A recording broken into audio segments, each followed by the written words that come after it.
We didn't find out much more. But there were lots of Middletons there, and at that time a lot of the Middletons had slaves even. We do know that from the history things. But, and that's how my grandpa got around here. And we've been to the cemetery, and that would be Grandpa's grandfather, Elias Deal. We found his grave even. Of course, we have visited all of these graves of the Middletons, and they're in Pisgah Cemetery. And that's down on that 256, isn't it? Not on 256. But Grandma Middleton, her husband was Thomas, and he had died years before her. And she is buried in a different cemetery. She's buried at Silent Home, right there at Pickerington then. Well, let's see, what else can we tell him here, Daddy? Do you know anything else? What's that? He's got this turned on, though.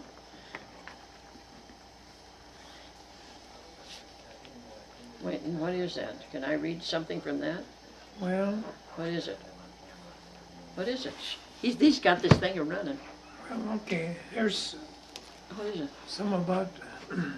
right in here. And I turned it off. Okay, now leave it off a minute till we find this. Simon H. Rice is the only child left of the family of John and Isabel. That's where that Simon H. come from. Simon Himrod, see? He was named, because her name was Isabel Himrod. And the only child representative. Who wrote this?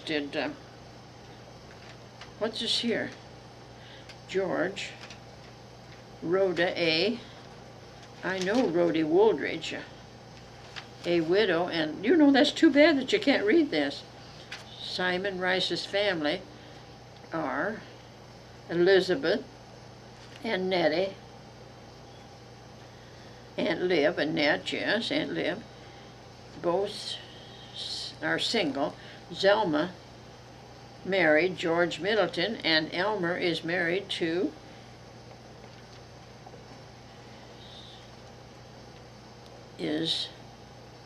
my gosh, you know, it's too bad you can't read this writing.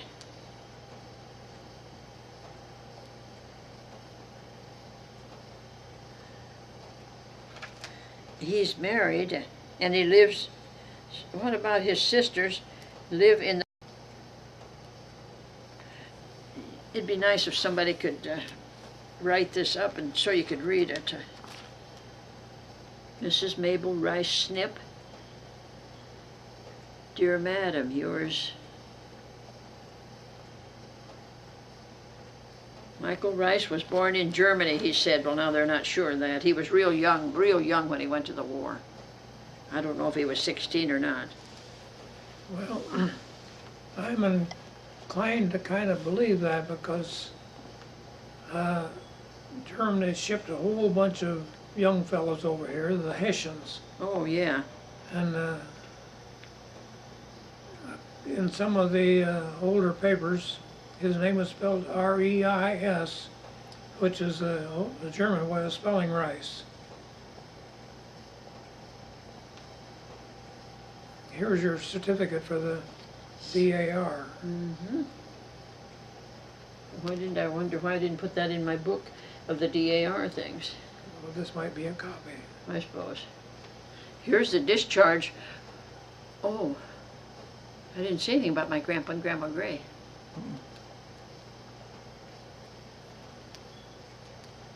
Yes, I did. I should have told in there about Grandma Gray's dad.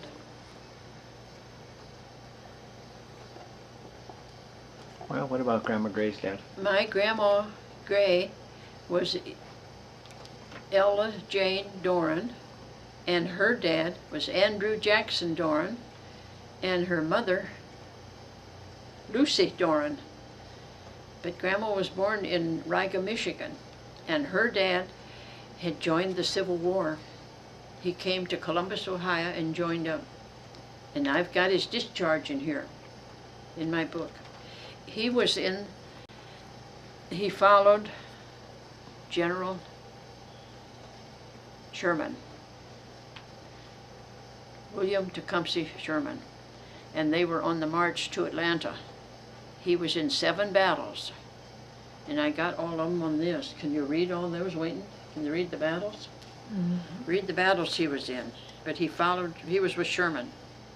He didn't go beyond Atlanta, though. He didn't march to the sea with him. Hoover's Gap, Tennessee, June 26, 64. Resaca, Georgia, May 14th, 64. New Hope Church. Was that 1864? Let's see, Sure, well, 1864. The war didn't end, it's 1865. I can't make this out for sure. See, it's written over. Oh, yeah. But at Peachtree Creek, Oh, yeah, we've been to these places. July, Let me see, Daddy. Let me see. let's see. It This was is written a, on I have this discharge. It's written on goat skin. leather, see, so it's not real. Hoover's Gap, The dates are June 26th. Well, and then we have stopped at this place. It's just a little, is that a schoolhouse or a church? Church. A little church. Resaca, Georgia, May 14th of 1864. Peachtree Creek, Georgia, July of 1864. Chickamauga, Georgia, September the 19th through the 21st of 1863. New Hope Church, Georgia, now we've been to all of these places, was June the 30th, 1864. The Siege of Atlanta, August of 1864, and Jonesboro, Georgia, September the 1st of 1864. And he was wounded then, wasn't he? he had a Bullet wound.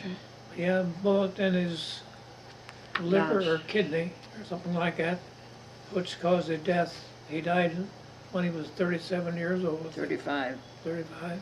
I think so. You know? And we have looked up this Captain Fetter. He was in something, that was his captain. This signed his discharge. But he was in something out through, clear out west, remember? We saw. Yeah, he and his men were all killed. Andrew Jackson Dorn. He was born in Allegheny County, Pennsylvania. 30 years of age, Wayne. 35. Oh, it's telling how tall he is. 5 feet 10 inches is his height. Sandy complexion with blue eyes and brown hair, it says. I thought maybe he was redheaded because Grandma Gray was redheaded, my grandma. This discharge was signed at Louisville, Kentucky, the first day of September of 1865. Very good was his character, it says. Isaac, somebody here signed it.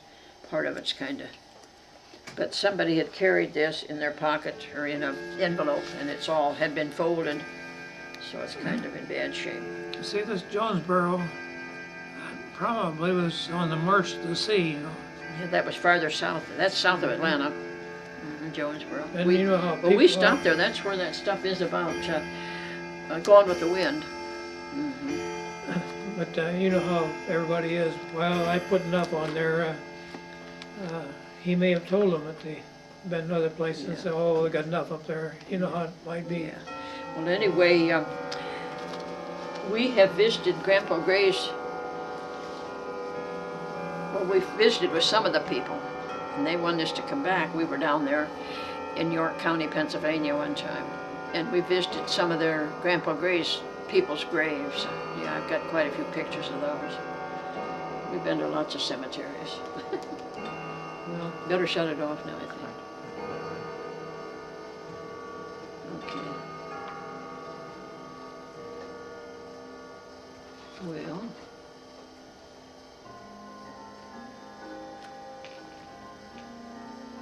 There's our son and our daughter. These books have been around. They get some information and put it in maybe in the wrong place. They should be taken apart and edited properly. Well, he can't stay that long to help you get all that done. No, well,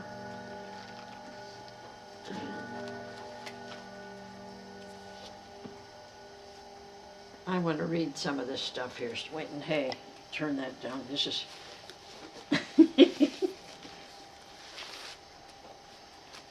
White House, March the 20th, 1892.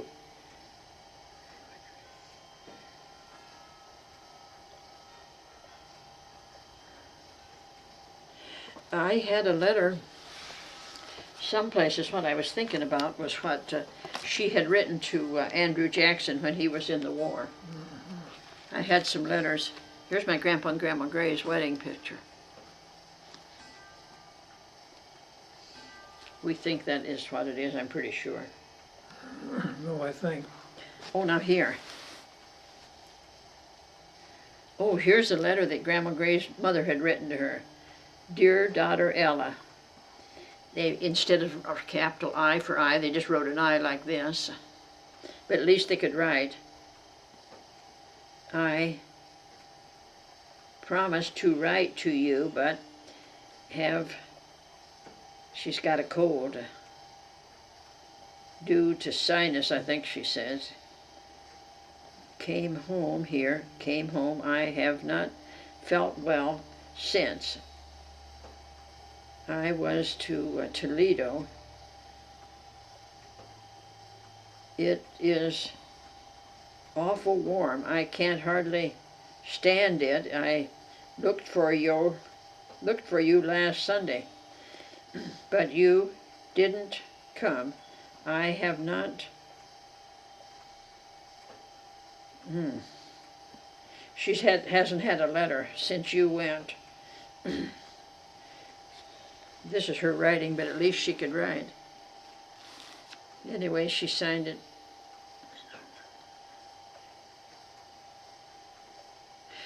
It says, no, Ella, if you don't come Sunday, write soon. Good night. She's got K-N-I-G-H-T. I am your mother. I am your mother to her daughter, Ella Doran. Now she's got a D-O-R-A-N here instead of D-O-R-E-N. See, some of them are E-N and A-N. Doran. Back in those days, they used what they called phonetic spelling, however it sounds. Yeah, I think so. Well, anyway. A few of them went beyond about the 4th or 5th grade, if that. Well, I think it's lucky she could write. Grandma Gray could write. Now, Grandpa Gray couldn't write. So I don't have an idea that they made him go to school. No. You had that many kids, why you had to pay, to so much for kids to go to school way back. And that's a letter from Here's the spelling and lack of punctuation is as in the original. Well, that's what handwritten you letter. wrote that. Huh? I think you wrote that. Yeah, but I'm saying that. Yeah, that was a letter about from William Dorn, I think. Yeah, William Dorn was a brother to Grandpa Dorn.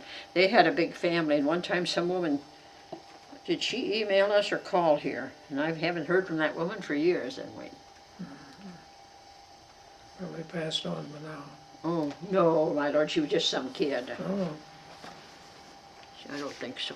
But this here, I think, was Simon B. Rice. Well, that was Sim Rice up there. Sim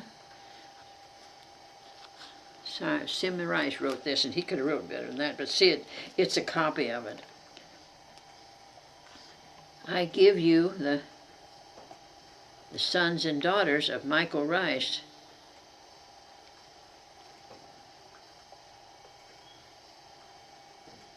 I am a son of John Rice, and your father is a son of Andrew Rice. You,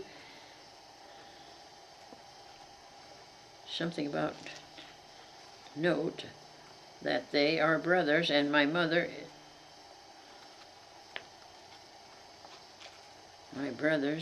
oh, I don't know what that is. My mother's, oh Lord, so much of it, see, it's so many been different copies. here they don't have a complete. I got George Bretton Middleton, but he had another name too, McClellan. Yeah, but he never went by that. He always signed George B. Middleton. Well, I know it's another story. During the wars, there's a lot of hero worship. And George Britton McClellan, see, was in the news about the time he was born. So. Yeah, born 1863, Grandpa was. Mm-hmm. June the 14th on Flag Day. He was 10 years older than Grandma Middleton. Isn't that something? And she died first, several years first. She died before she was 50 years old, Grandma Middleton did. And Grandpa Middleton. Yeah, a lot of people died young that nowadays they could take a pill or two. And, Straighten him right out, wouldn't it? mm-hmm. Okay. Here's when Lydia Rice died. Jacob Rice's Jacob, or Mrs. Lydia Rice, she was the widow of Jacob Rice, wife of Jacob Rice, who resides near Caledonia in Morrow County. Departed this life on Monday last in the 79th year, I believe it is, of her age, but that's all screwed up when they copied it, looks like. And I think it certainly must have been better print than that. Let's see. They had been married. She had been married to her husband, Jacob Rice, nearly, looks like 64 years, and for about 63 years they lived where Mr. Rice died. Oh, I can't, some of this is awful printing. Here's about your grandma's, Grandma who? well, Doran or whatever, Aunt Ella's possessions. Among Aunt Ella's possessions was a picture of her father in uniform, a good-looking fellow with a felt campaign Oh yeah, you hat. wrote that, I think. Huh? Well, this was what she told me, that one side turned up. Well, you remembered the picture. You remember. I remember the Yeah, picture. sure. I think I did too up here. But you know that Dad's brother got a lot of that stuff, and As stated before, his death occurred January 21st, 1868 at Riga, Michigan, but Diligent search has not located his grave. A check of cemetery records reveals a lot 359 sold to a Jacob Doran, but there is no record of Jacob Doran's death in Lenawee County. that was sold to a JAS, and that would have been. Well, we went to the courthouse and found it. Found this was sold to a Jacob Doran. No, when we checked at Riga, we went there, but we went into that